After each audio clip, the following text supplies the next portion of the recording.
Bismillahirrahmanirrahim. Assalamualaikum warahmatullahi wabarakatuh. Selamat datang kembali di channel Sifa Urahma Institute. Pada kesempatan kali ini saya akan menjelaskan sedikit bagi teman-teman yang penasaran apa sih sebenarnya disiplin ilmu saya. Nah, disiplin ilmu saya mendalami ilmu psikologi waktu kuliah. Lalu selanjutnya saya mendalami ilmu traditional Chinese medicine atau lebih spesifiknya akupuntur setelah saya kuliah. Di situ saya pernah sampai di level praktek dan juga mengajar juga. Lalu seiring berjalannya waktu, saya pun mulai mendalami ilmu agama Islam.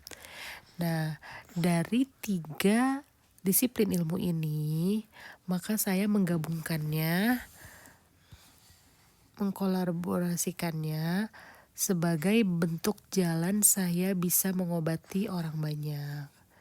Kenapa? Karena pertama, saya punya ketertarikan yang besar kepada manusia.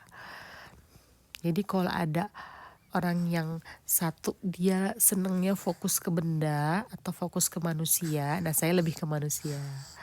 Makanya kenapa saya senang mendalami ilmu psikologi, ilmu-ilmu tentang jiwa. Lalu di sana, setelah itu saya merasa ada yang kurang waktu saya mendalami ilmu psikologi, yaitu bagaimana jika ternyata ilmu masalah jiwanya itu sudah mulai masuk ke ranah fisiknya juga, ada sakit-sakit fisiknya juga. Di situ saya kurang puas, makanya saya pun mendalami juga ilmu kesehatan. Tapi ilmu kesehatan di sini saya bukan mengambil mata kuliah kedokteran, tapi saya mendalami ilmu kedokteran timur, kedokteran Cina, traditional Chinese medicine, dan saya ambil spesifiknya itu adalah akupuntur. Di sana pun akhirnya saya mulai terbuka jika seseorang itu bisa jadi dia mengalami penyakit fisik disebabkan karena psikisnya atau mengalami penyakit psikis disebabkan karena fisiknya. Tapi di sana pun saya melihat ada puzzle yang terpisah atau terpotong yang tidak sempurna. Karena ternyata semua hal tersebut harus dikaitkan dengan ilmu agama. Harus kita kaitkan dengan hubungannya dia kepada Robnya juga. Nah, akhirnya saya pun melanjutkan perjalanan pembelajaran saya dengan mendalami ilmu agama yang lebih serius. Jadi bukan hanya sekedar ilmu-ilmu agama yang ada waktu kita zaman sekolah di SD, misalnya SMP, SMA atau kuliah, yang dimana sebenarnya porsi untuk belajar agamanya sangat minim sekali gitu. Sedangkan ilmu agama yang lebih komprehensif adanya hanya di kuliah yang dimana seseorang tersebut mengambil jurusan mata kuliah pendidikan agama misalnya. Kalau saya pikir sebenarnya porsi ilmu agama ini harus didapatkan oleh semua yang mengaku muslim. Karena apa? Karena aslinya jika kita rumuskan cita-cita kita, semua dari kita sebagai muslim itu kan cita-cita utamanya pengen masuk surga kan. Dan sedangkan untuk masuk surga itu bekal ilmunya harus banyak gitu. Dan yang belajar ilmu agamanya itu harusnya bukan hanya mereka yang memang kuliah di jurusan pendidikan agama atau yang ingin jadi ustadz misalnya ya. Sebenarnya itu adalah kewajiban semua umat manusia yang mengaku muslim gitulah.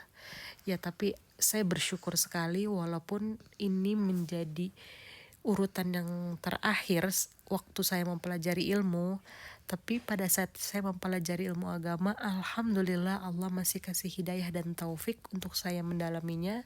Dan saya rasa sebenarnya ilmu agama ini harus menjadi basic utama kita justru ya, sebelum ilmu-ilmu yang lainnya, agar dia bisa menjadi pondasi kita yang kuat, sehingga pada saat kita memperdalam ilmu psikologi atau ilmu kesehatan, semuanya sudah berlandaskan dari ilmu agamanya. Ya nggak apa-apa, kita ambil hikmahnya aja ya, alhamdulillah. Jadi setelah saya mendalami ketiga ilmu tersebut, walaupun bentuknya bukan sudah selesai, tapi masih proses. Dalam artian kita nggak bisa belajar suatu ilmu dan kita anggap saya sudah selesai belajarnya. Tidak, karena menurut saya hidup ini masih proses sampai kita meninggal. Jadi proses pembelajaran pun akan terus berlanjut sampai kita meninggal. Tidak ada ceritanya seperti zaman kita kuliah, jika sudah sampai semester berapa maka akhirnya selesai dan lulus. Setelah itu sudah tidak perlu belajar lagi. Salah. Di sini prinsip belajarnya adalah lifetime. Jadi lebih ke ya sepanjang hidup, seperti itu ya. Dari 3 bekal ilmu ini, maka jika ada problem atau masalah yang terjadi pada manusia, maka ini yang harus kita lakukan. Yang pertama, cek hubungan dengan Robnya. Ini adalah yang paling utama. Nah makanya ini pun jadi urutannya nomor 1. Ya, urutan cara kita mendiagnosanya. Gimana sih hubungan dia dengan Robnya? Yang kedua, cek hubungan dengan diri sendiri dan sesamanya. Kita lihat hubungannya dia dengan manusia, hubungan dengan diri sendiri, hubungan dengan manusia-manusia yang lainnya, apakah itu menjadi andil dalam masalahnya. Atau yang ketiga, selanjutnya kita cek hubungannya dengan makanan dan lingkungannya. Bagaimana nih makanannya dia, bagaimana kondisi lingkungannya, bagaimana kebiasaannya dia. Nah ini adanya di sini. Nah dari ketiga diagnosa ini, mudah-mudahan kita bisa melakukan penanganan secara holistik, maksudnya secara keseluruhan. Kenapa? Karena sebagai seorang yang ingin mengobati, maka kita harus mencari masalah sampai ke akarnya dulu gitu loh. Supaya kita tidak hanya fokus ke gejala-gejalanya saja. Supaya kita nanti pun bisa mengurai solusinya dari akarnya. Kita tidak hanya mengobati gejalanya saja. Misal di sebuah rumah air misalnya tergenang di lantai. Kita melihat wah airnya tergenang di lantai, ada kebocoran. Jika kita hanya sibuk membersihkan air tersebut, mengepelnya, membersihkan air di lantai, tanpa kita menemukan di mana letak kebocorannya. Oh ternyata air di wastafelnya itu kebuka, misal ya, ini gambaran.